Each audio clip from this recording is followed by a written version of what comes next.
여러분 안녕하세요. 슈퍼파입니다. 우리가 계약서를 작성하면 나중에 잔금일이 다가오죠. 주택에서는 보통 입주날인데 잔금일에는 등기부등본을 다시 확인해 봐야 해요. 아주 가끔이긴 하지만 등기부등본상의 권리관계가 바뀌어 있는 경우도 있습니다. 그런데 잔금일에 등기 확인을 새로 안 하는 분들이 의외로 많더라고요. 며칠 전에도 이와 비슷한 문제로 구독자분과 몇 차례 메일을 주고받은 일도 있고 해서 오늘은 이 얘기를 하겠습니다. 임대차 계약 시의 공인중개사의 업무 책임은 어디까지냐? 이게 예전에는 계약서 작성 시까지 이게 지배적이었어요. 즉, 좋은 물건 알아보고 권리 분석 잘해서 계약서 완벽하게 잘 써주면 그 이후에 발생하는 상황은 해당 공인중개사의 고의나 과실이 없는 한 그 공인중개사의 책임이 아니라는 거죠. 그런데 요즘에는 입주 시까지가 지배적입니다. 즉, 계약서 잘 써주고 나면 공인중개사의 업무가 끝나는 게 아니라 임차인이 안전하게 입주하는 순간까지가 공인중개사의 업무 범위라는 거예요. 본론으로 돌아갈게요. 아주 가끔이지만 계약일과 잔금일의 등기상 권리관계가 달라지는 경우도 있다고 했습니다. 잔금일에 등기부등본을 다시 확인하지 않으면 발생할 수 있는 일은 여러 가지가 있겠지만 특히 주의해야 할 세 가지를 얘기해 보겠습니다. 임차인이나 중개업자 몰래 소유자가 바뀌는 경우는 흔치 않고 가장 많이 발생하는 것은 근저당권이 추가되는 것이에요. 있던 게 없어지면 임차인한테 유리한 것이지만 없던 게 새로 생기면 임차인한테 불리하죠. 특히 보증금이 많은 월세나 전세일 경우에 이런 일이 생기면 계약 시에 권리 분석한 것은 무용지물이 되는 거예요. 잔금일에 이걸 확인 못하고 임차인을 그냥 입주시키면 되돌릴 수 없습니다. 추후에 경매라도 넘어가면 보증금 회수에 문제가 생기죠. 이런 상황 역시도 중개사고의 한 유형으로 판단하는 추세예요.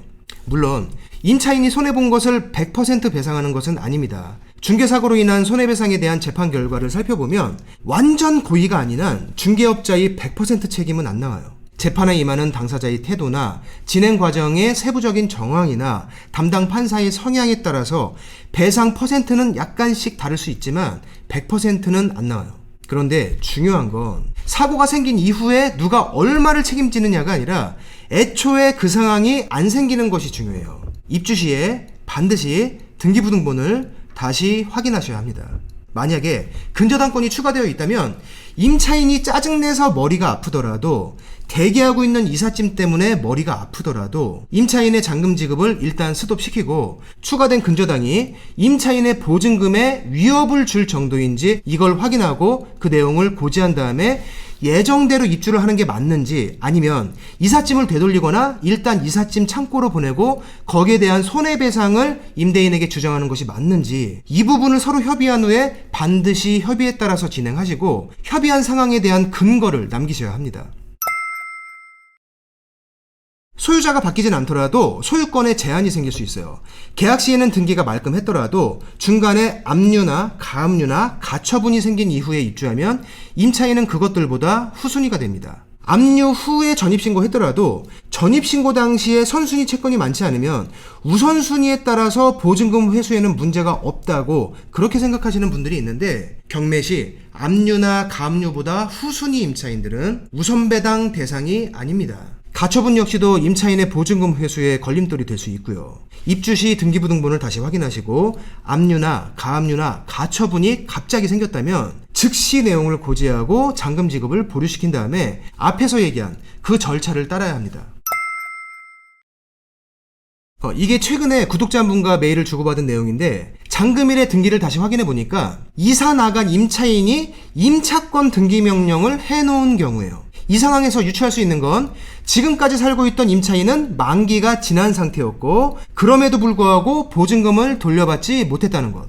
그 상태로 이사를 나가면서 본인 보증금에 대한 안전장치를 해놓았다는 것. 즉 임대인의 재정 상태가 좋지 않을 수 있다는 것. 우리가 지급하는 잔금으로 이 임차인이 보증금을 돌려받으면 당연히 해결될 문제지만 만에 하나라도 임대인이 우리가 지급한 잔금을 다른 목적으로 사용하고 그 임차인에게 보증금을 돌려주지 않는다면 그 임차권 등기 명령은 해결도 말소도 되지 않는다는 것. 경매 시 우리 임차인의 보증금보다 이사 나간 전 임차인의 보증금 전액이 선순위라는 것. 이 경우 역시 잔금 지급을 중지시키고 내용 파악을 먼저 한 후에 상황에 따라서 적절한 대처를 하셔야 하고요. 오늘 말씀드린 3가지 내용은 잔금 처리 시에 등기를 다시 확인하지 않으면 알 수 없는 내용이자 중개사고로 번질 수도 있는 내용입니다. 별로 귀찮은 일도 아니고 비용도 700원이나 1,400원이면 돼요. 사실 입주 시에 등기 다시 안 떼어보는 건 귀찮거나 돈이 아까워서가 아니라 대부분 그냥 습관입니다. 입주 시 또는 잔금 처리 시점에 등기부등본을 반드시 재확인하시기 바랍니다. 오늘은 잔금 시에 등기부등본을 꼭 다시 확인해야 하는 이유, 대표적인 3가지 상황을 얘기해 봤습니다.